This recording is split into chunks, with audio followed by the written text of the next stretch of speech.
DepEd SDO2 Pangasinan nagsasagawa na ng malalimang investigasyon kaugnay sa nangyaring bullying sa Mangaldan National High School. Tutukan sa report. Nagsasagawa ng malalimang investigasyon ng DepEd Schools Division Office 2 Pangasinan kaugnay sa insidente ng bullying sa Mangaldan National High School. Ito'y upang malaman ang totoong pangyayari at para magkaroon din ng konkretong hakbang na hindi na mauulit pa ang ganitong insidente sa loob ng paaralan. Nagtungo sa eskwelahan ng Learner Rights and Protection Officers ng DepEd SDO2 Pangasinan. Isinailalim na sa counseling ang grade 7 student na nabully. Yung hindi natin maalis yung trauma dun sa nangyari. Pero sa ngayon, kinumusta naman po natin yung kanyang kalagayan is okay naman na po.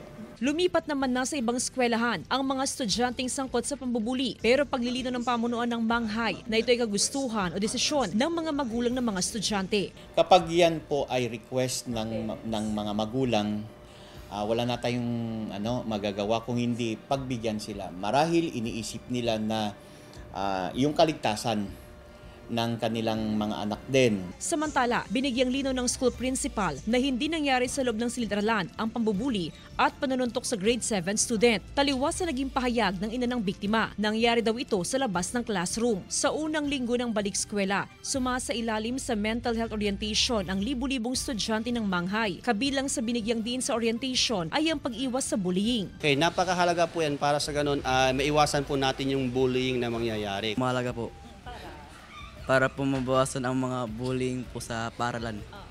At alam niyo rin yung karapatan niyo, ibig sabihin. Opo. Binigyang diin ng pamunuan ng Manghay na ginagawa nila ang lahat ng hakbang para mapanatiling safe space ng mga estudyante ang loob ng eskwelahan. Kasama si Daryl Peralta, Jasmine Gabriel Galban, One North Central Luzon,